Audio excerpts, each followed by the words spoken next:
Olá, meus queridos alunos, tudo bem com vocês? Espero que estejam todos bem.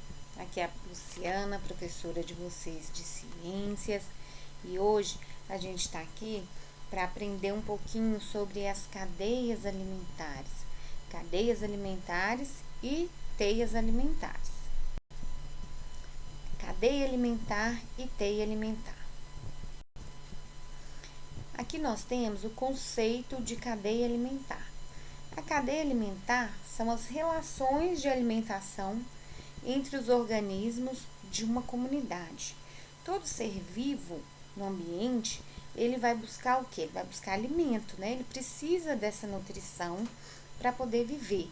Então, o conceito de cadeia alimentar, ele refere-se justamente a isso, as relações de alimentação dos organismos vivos em uma comunidade. Lembrando que comunidade ou biocenose é o conjunto de diversas populações, espécies que habitam uma mesma região num determinado período ou intervalo de tempo. Exemplo, os seres de uma floresta, de um rio, de um lago, de um brejo, dos campos, dos oceanos, constituem uma comunidade. Então, é um conjunto o quê? De espécies diferentes que estão habitando aquele espaço geográfico em um determinado intervalo de tempo.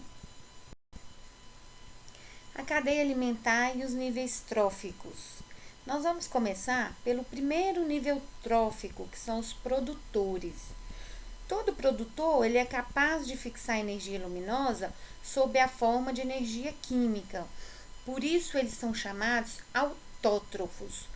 Todo produtor é chamado de autótrofo. E autótrofos são aqueles seres vivos que conseguem produzir o seu próprio alimento. Mas, prof, como que ele vai produzir seu próprio alimento? Através de dois processos.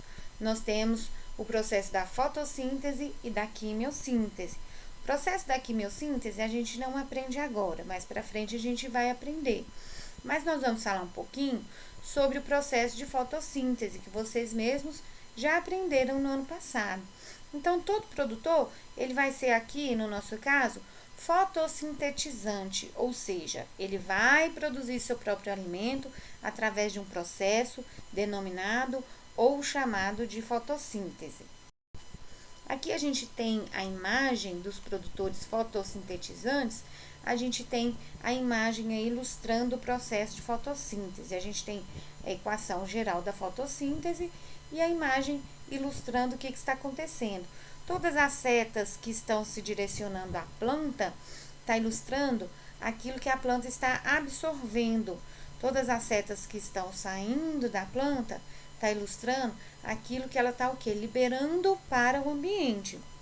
Então, no processo de fotossíntese, a planta ela absorve aí do solo a água e os sais minerais, e do ambiente ela vai absorver o gás carbônico, né, que é o gás utilizado nesse processo. Com esse material que ela vai absorver, também a luz solar, né, a energia solar, que é o principal, a gente não pode esquecer. Então, com a energia solar, a água, os sais minerais e o gás carbônico, ela transforma isso em quê?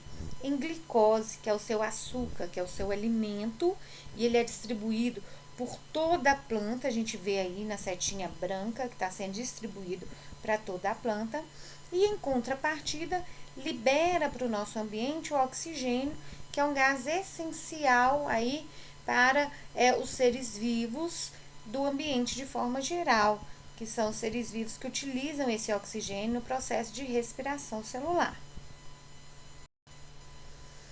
Então, nós vamos aí para um outro nível trófico, que são os consumidores, tá? Os consumidores são os organismos que não produzem seu próprio alimento. As plantas não são chamadas de autótrofos porque produzem seu próprio alimento? Os consumidores são chamados de heterótrofos porque eles não produzem seu próprio alimento. Eles nutrem-se dos produtores de forma direta ou indiretamente, tá? Então, nós temos aí os exemplos de consumidores que a gente vai estar ilustrando. Então, lembrando, consumidor é aquele que não produz seu próprio alimento, então ele consome essa energia do ambiente através da nutrição de outros seres vivos, são chamados de heterótrofos. Então, nós temos os consumidores primários, que também são chamados de C1, que são os herbívoros, são aqueles seres vivos que se alimentam de plantas, tá? Verdes ou parasitas, aí. Então, no caso, os herbívoros, professora, são os consumidores primários. Sempre aquele que vai se alimentar da planta, ele é chamado de herbívoro. Os consumidores secundários, a partir dos secundários, aí eles já são chamados de carnívoros, porque eles vão se alimentar dos animais herbívoros. Então, os consumidores secundários são animais carnívoros que se alimentam dos animais herbívoros.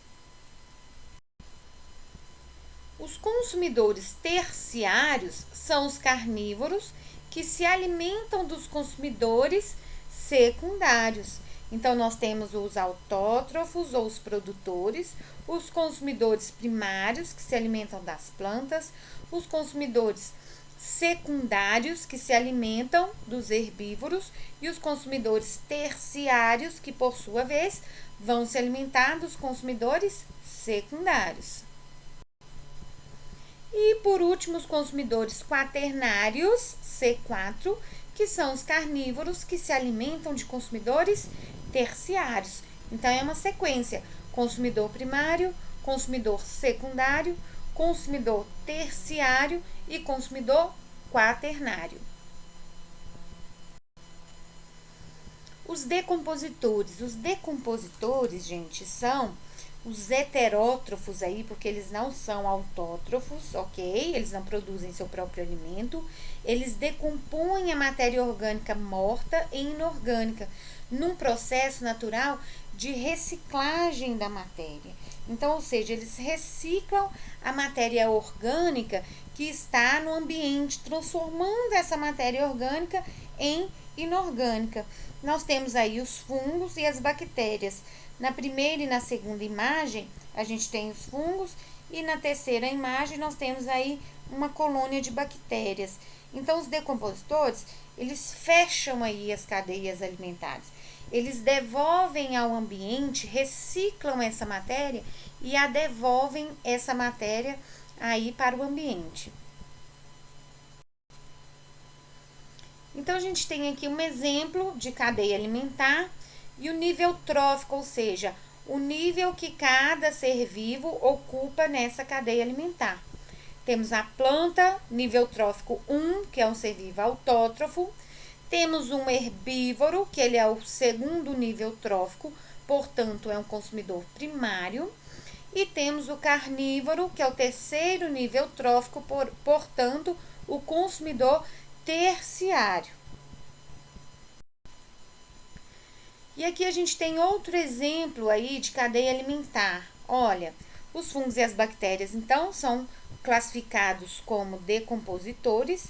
E a gente tem a seguinte cadeia alimentar: o capim, o grilo, o sapo, a cobra e a siriema. O capim, o hábito alimentar, ele é um produtor, o grau de consumo dele é produtor. O nível trófico, que é NT, a sigla, é o primeiro. Então, qual é o nível trófico do capim? Primeiro nível trófico. E aí nós temos o grilo. O grilo, ele é herbívoro, portanto, consumidor primário, ocupando o segundo nível trófico, ou NT. O sapo é um consumidor secundário, ele ocupa aí o terceiro nível trófico, ou NT. A cobra é carnívoro, é o que? Consumidor terciário, ocupando o quarto nível trófico. A siriema é um consumidor quaternário, ocupando o quinto nível trófico. No caso aí, a classificação de onívoro não aparece no hábito alimentar para os animais representados em cadeias, porque eles aparecem somente aí nas teias alimentares. Aí a gente tem outro exemplo, outra ilustração de cadeia alimentar. Olha aí, quando a gente tem uma cadeia alimentar assim, ilustrada com setas, as setas, elas indicam o trajeto do alimento, ou seja, para onde que ele está indo, qual ser vivo está se alimentando dele. Então, a gente começa aí, ó, lá nas plantas no fundo do mar. A planta está indo para onde? Para o caramujo. Então, é o caramujo que está se alimentando dessa planta. O caramujo, por sua vez, vai alimentar os lambaris menores aí, que são os peixes menores. Então, ele está servindo de alimento para os lambaris. Os lambaris, por sua vez, vão alimentar os peixes maiores, que por sua vez vão alimentar as aves da margem. Então, a gente tem aí uma cadeia alimentar com o primeiro nível trófico consumidor, as plantas do fundo do mar, o consumidor primário, o caramujo, consumidor secundário, os lambaris, consumidor terciário, os peixes maiores, e as aves da margem, os consumidores quaternários.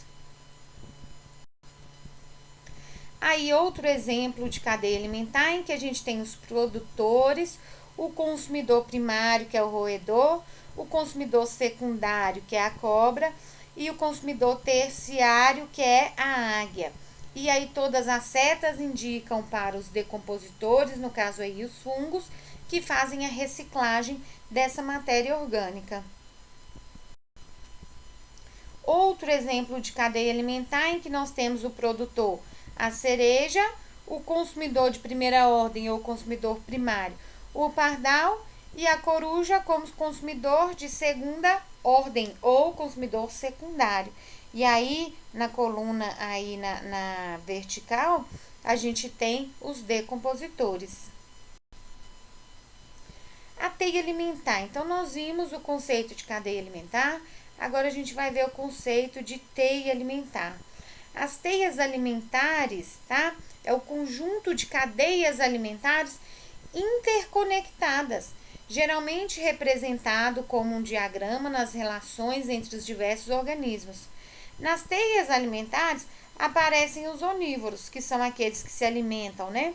Tanto de vegetais, de folhas, de plantas, né? Quanto de carne também. Então, aí a gente tem o exemplo aí dessa cadeia alimentar. São duas cadeias alimentares interligadas, demonstrando o processo de teia alimentar. O conceito de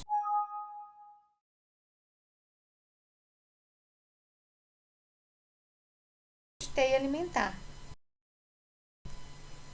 Aqui a gente tem outro exemplo de teia alimentar aí do Pantanal. Então, perceba que são várias cadeias alimentares e todas essas cadeias alimentares estão interligadas em uma teia. Por quê? O animal ele não vai se alimentar de uma coisa só. Então, por isso que essas cadeias elas estão interligadas, porque a alimentação dele vai ser muitas vezes variada. Aí nós temos o fluxo de energia nas cadeias alimentares.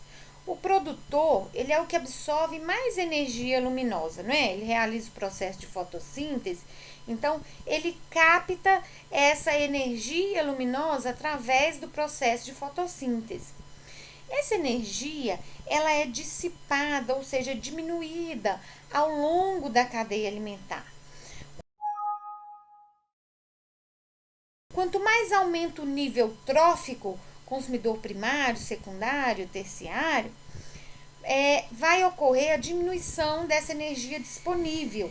Então, a energia ela está mais concentrada na base dessas cadeias alimentares. Se eu falar o consumidor primário ou consumidor secundário, qual que vai estar absorvendo mais essa energia? É o consumidor primário, porque quando chega no secundário e no terciário, essa energia, muitas vezes, ela já diminuiu, ela já se dissipou, ok? Então, com a diminuição, o aumento do nível trófico acarreta na diminuição da energia disponível através das cadeias alimentares.